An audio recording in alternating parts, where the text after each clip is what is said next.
ظہور اسلام سے پہلے قدیم زمانے ہی سے غلامی کا رواج اور اس کا دستور چلا آ رہا ہے۔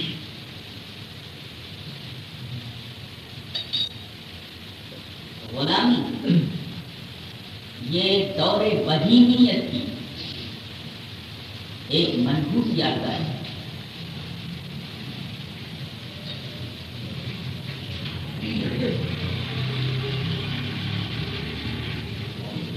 مفکرین اور دانشوروں نے غلامی کی ابتدا پر اس طرح روشنی ڈالی ہے کہ انسان جب تک تہذیب و تمدن سے آشنا نہیں تھا اور دور بہیمیت سے گزر رہا تھا، اس وقت ایک گروپ دوسرے گروپ پر جب حملہ کرتا تو غالب گروپ مغلوب گروپ کے مردوں کو یا تو قتل کر دیتا تھا یا انہیں غلام بنا لیا کرتا اور ان کی عورتوں کو لوڈیاں بنا لیا کرتے۔ پھر یہ رسم آگے چل کر کے خوب پھلی پھولی۔ دنیا کا کوئی ملک ایسا نہیں تھا جہاں پر غلامی کی یہ رسم موجود نہ ہو۔ ایران، روم، ہندوستان، یونان، تمام ممالک کے اندر یہ رسم بد جاری تھی۔ غلاموں کی خرید و فروخت ایسے ہوتی تھی جیسے منڈیوں کے اندر بھیڑ بکریوں اور جانوروں کی خرید و فروخت ہوتی تھی۔ جس طرح جانور ایک بے زبان مخلوق ہوتی ہے، اسی طریقے سے غلام بھی ایک بے زبان مخلوق کی حیثیت رکھتا تھا۔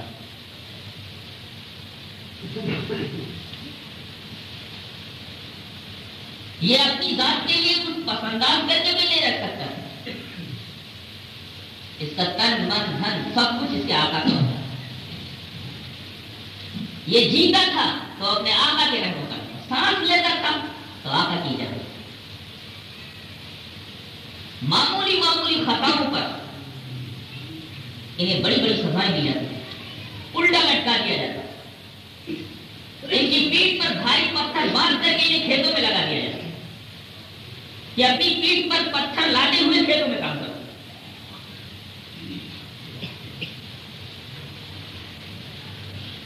اور بادشاہوں نے تو انہیں اپنے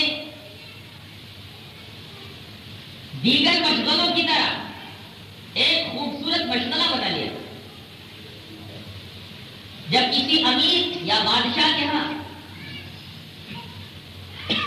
کچھ اہم لوگ آتے تو ان کی ضیافت طبع کے لیے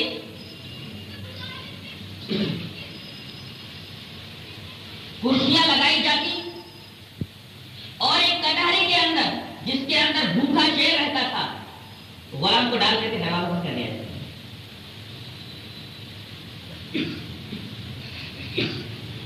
اور تھوڑی ہی دیر کے اندر شیر اس غلام کا خاتمہ کر دیتا۔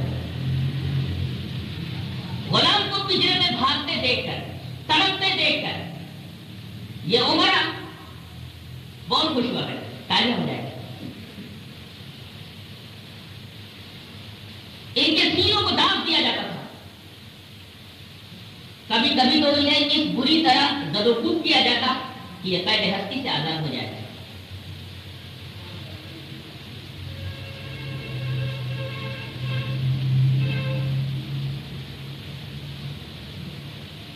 مذہب اسلامی کو وہ شرف حاصل ہے کہ جس نے غلامی کی رسم بد پر سب سے پہلے تنقید کی۔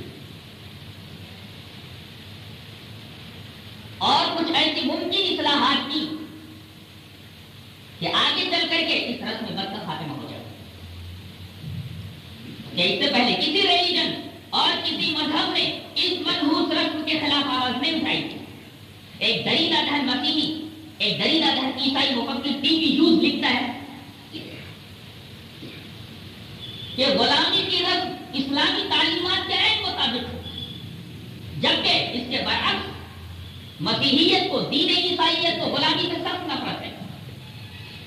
اس میں شبہ نہیں کہ محمد نے صلی اللہ علیہ وسلم عرب جاہلیت کی رسم غلامی میں کچھ اصلاحات کی، لیکن شائع کا منشا غلامی کے رسم کو باقی رکھنا تھا. یہ ایک دریدہ دہن عیسائی لکھتا ہے اور ان کے دیگر مفکرین بلند باز دعوے کرتے ہیں کہ عیسائیت کو اور مسیحیت ہی کو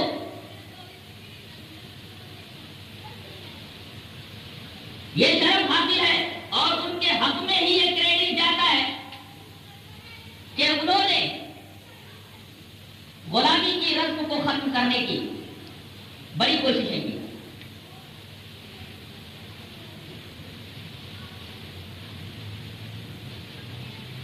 ان مفکرین کے اوپر اردو کا ایک محاورہ بہت فٹ آتا ہے کہ سوپ ہنسے تو ہنسے، چلنیا کہتے ہنسے جس کے پاس کچھ. یہ چور کوتوال کو ڈانٹ رہے، جبکہ انجیل کا مطالعہ کرنے والا جانتا ہے کہ انجیل کے اندر کہیں بھی غلامی کو ختم کرنے کی بات نہیں کہی گئی اور نہ غلاموں کے ساتھ حسن سلوک کرنے پر زور دیا گیا ہے، بلکہ انجیل کے اندر غلامی کی تائید ملتی ہے. حضرت عیسیٰ علیہ السلام کے ایک حواری پطرس، ساتھ ساتھ ایک حواری اور بولس نے لکھا ہے، ایک نے وصیت کی اور دوسرے نے غلاموں کو یہ حکم دیا کہ وہ اپنے آقاؤں کی خدمت کو اپنی زندگی کا اہم فریضہ قرار دیں. بتاؤ، جن کی کتاب کے اندر، انجیل کے اندر غلامی کی تائید ملے،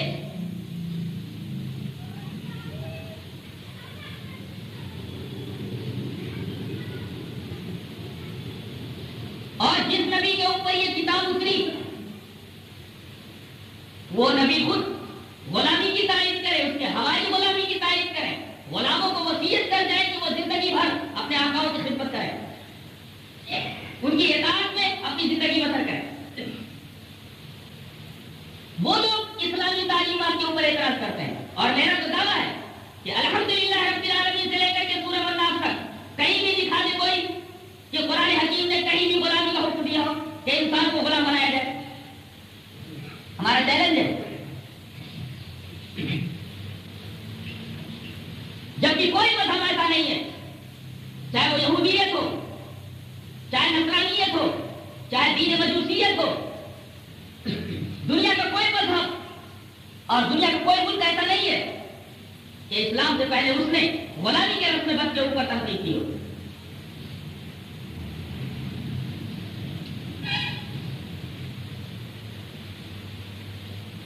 ان کے پاس صرف دعوے ہیں.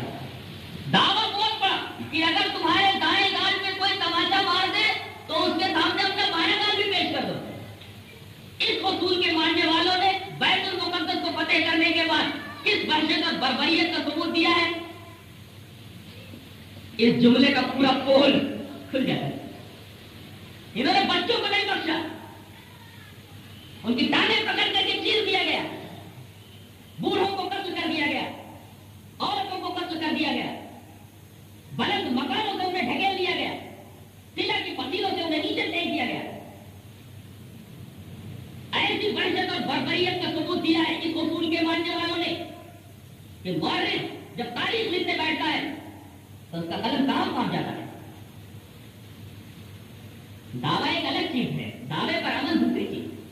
بلند بلند دعوے ہیں، کوئی اگر تمہارے دائیں دائیں میں تماچا مار دے تو اس اس کے سامنے اپنا بایاں دان بھی پیش کرو. اصول تو بہت اچھا ہے, نام تو بڑا اونچا ہے, عمل کر کے بتاؤ. تمہارا عمل تو ہمیشہ سے برعکس رہا ہے.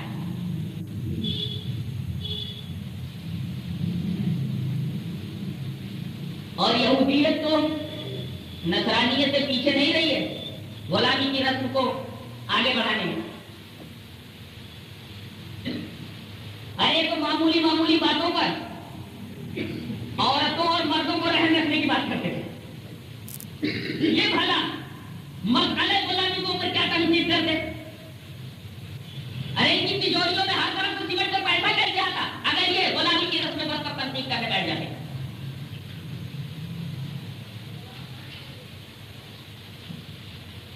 اسلام کی تعلیمات اور تصریحات کو اگر عدل و انصاف کے معیار تنقید پر رکھ کر پرکھا جائے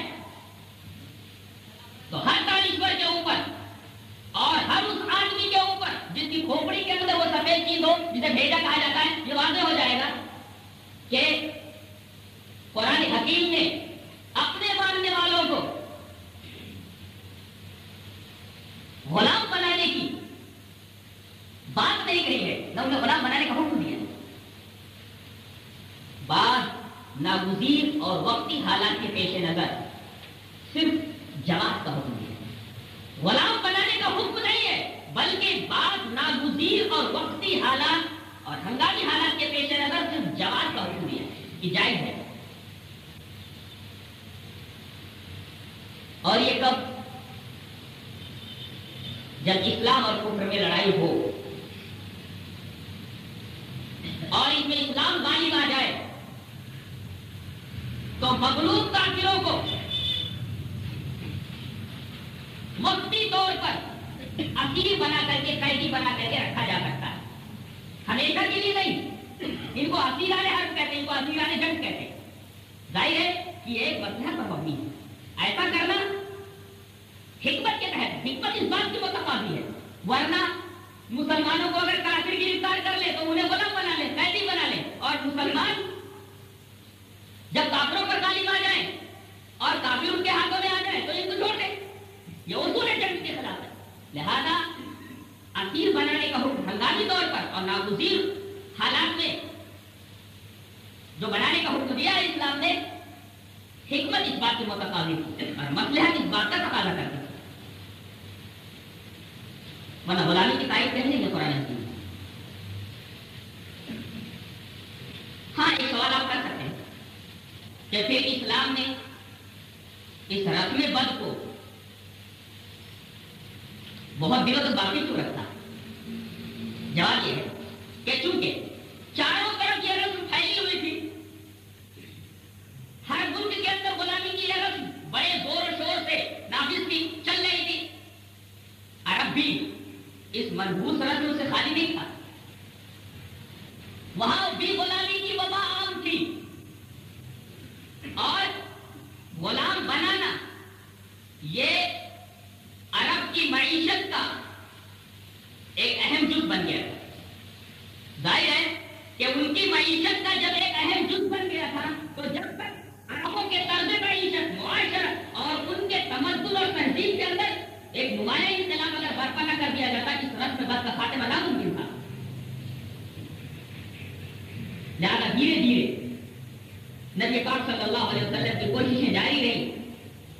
معمولی معمولی خطروں پر غلام کے آزاد کرنے کی بات کہی گئی اور لوگوں نے دھڑلے کے ساتھ غلاموں کو آزاد کیا.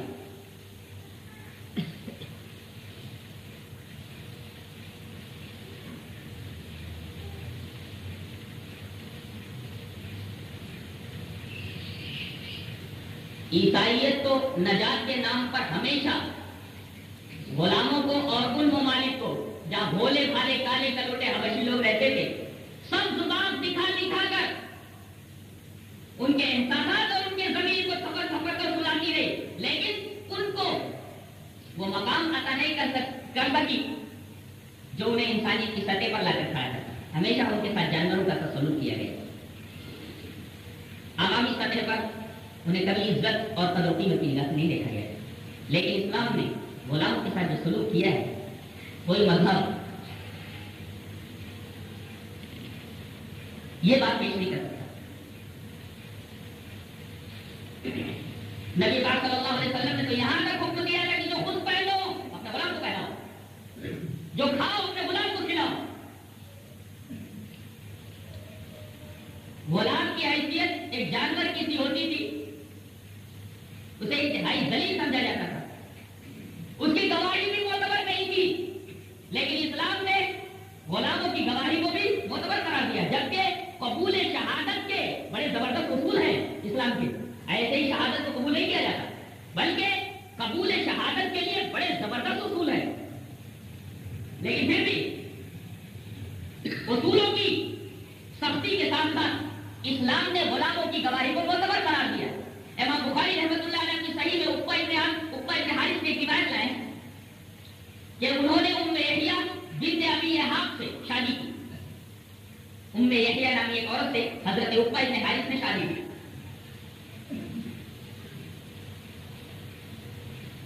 ایک سیاہ فام لوٹی آئی، کالی کلوٹی، اور اس نے کہا کہ یہ شادی تم لوگوں نے کیسے کر لی؟ میں نے تو تم دونوں کو دودھ پلایا ہے. اے عقبہ، تم کو بھی میں نے دودھ پلایا ہے، اور یہ عورت جس سے تم نے شادی کی ہے ام یحییٰ، اس کو بھی میں نے دودھ پلایا ہے. اس طرح تو تم رضائی بھائی بہن ہو گئے. یہ نکاح درست نہیں ہے. عقبہ کے حال بھاگے ہوئے نبی پاک صلی اللہ علیہ وسلم کے پاس آیا اور سارا معاملہ میں سنایا. نبی پاک صلی اللہ علیہ وسلم نے پہلے تو اعراض کیا اور بعد میں فرمایا کہ اگر وہ لوٹی کہتی ہے تو سچ ہے، تم دونوں کی یہ شادی صحیح نہیں ہے، اپنی بیوی کو چھوڑ دو. اور انہوں نے چھوڑ دیا. دیکھیے، ایک کالی کلوٹی سیاہ فام لوٹی کی گواہی کو اسلام نے معتبر رکھا ہے، معتبر قرار دیا ہے، اس کی شہادت کو معتبر مانا ہے. پہلے ایسا تھا کہ اگر کوئی آزاد غلام کو قتل کر دیتا تو قصاص میں قتل کرنے والے کو قتل نہیں کیا جاتا. آقا اگر اپنے غلام کو مار ڈالے تو آقا سے قصاص نہیں کیا جاتا تھا.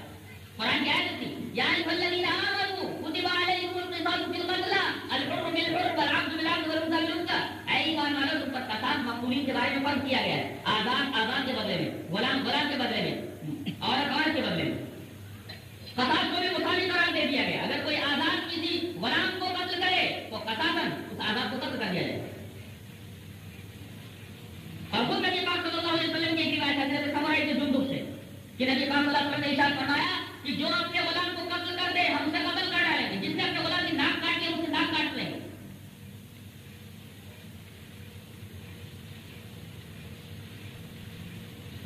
اسلام کی تعلیم مساوات میں غلامی اور آقائی کا تصور ہی سرے سے ختم کر دیا تھا. اس نے تو معیار امتیاز صرف ان اکرمکم عند اللہ اتقاکم کو قرار دیا. کیا آپ کو یہ معلوم نہیں کہ حضرت عمار کون ہے؟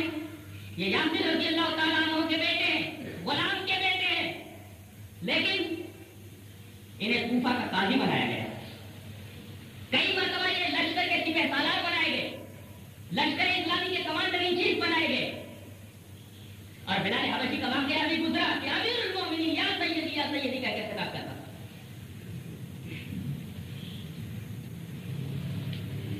حضرت عمر بن عاص رضی اللہ تعالیٰ عنہ جنہوں نے مصر کو فتح کیا، مصر کو فتح کرنے کے بعد کچھ لوگوں کو غلام بنا کر مدینہ بھیجا. حضرت عمر رضی اللہ تعالیٰ عنہ نے ان لوگوں کو واپس کرتے ہوئے خط لکھا حضرت عمر بن عاص کے نام کہ جن لوگوں کو تم نے گرفتار کر کے یہاں غلام بنا کر کے بھیجا ہے ان کو آزاد کر دو، ان کی زمینیں ان کو واپس کر دو. ان کی ماں نے ان کو آزاد پیدا کیا تو تم کون ہوتے ہو ان کو غلام بنانے؟ یہ اسلام کی تعلیم. آپ نے دیکھا کہ حضرت عمر رضی اللہ تعالیٰ عنہ کی ناچے مبارک رکھی ہوئی ہے، نماز میں جگہ پڑھانے کے لیے کوئی آگے نہیں پڑھ رہا ہے. بڑے بڑے صحابہ کرام موجود ہیں، علم اور باشعور لوگ موجود ہیں، حسب نسب والے لوگ موجود ہیں، لیکن نماز جنازہ کے لیے آگے کون پڑھتا ہے؟ سہیل ضرور ہی پڑھتا ہے. یہ غلام آگے پڑھتا ہے نماز پڑھانے کے لیے. بڑے بڑے حسب نسب والے خاموش کھڑے ہیں، غلام نماز جنازہ پڑھانے کے لیے آگے پڑھتا ہے. اسامہ بن زید کون ہے؟ یہ زید بن حارثہ کے لڑکے ہیں، آزاد کرتا غلام کے لڑکے ہیں، غلام کے لڑکے ہیں. لیکن آسمان زمین نے حیرت ناک منظر دیکھا ہے کہ حضرت ابوبکر صدیق رضی اللہ تعالیٰ عنہ نے جب انہیں لشکر کا کمانڈر ان چیف بنا کر کے ایک جگہ روانہ کرنا چاہا تو مدینہ کے باہر جب یہ لشکر چلا، حضرت اسامہ گھوڑے پر سوار ہے اور امیر المومنین حضرت صدیق اکبر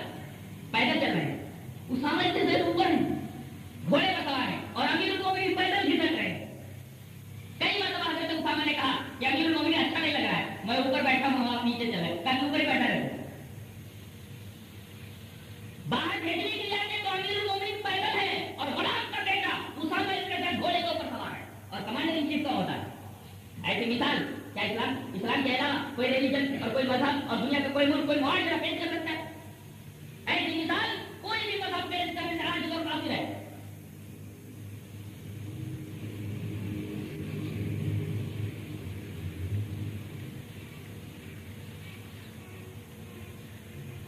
خلاصہ یہ کہ نبی پاک صلی اللہ علیہ وسلم نے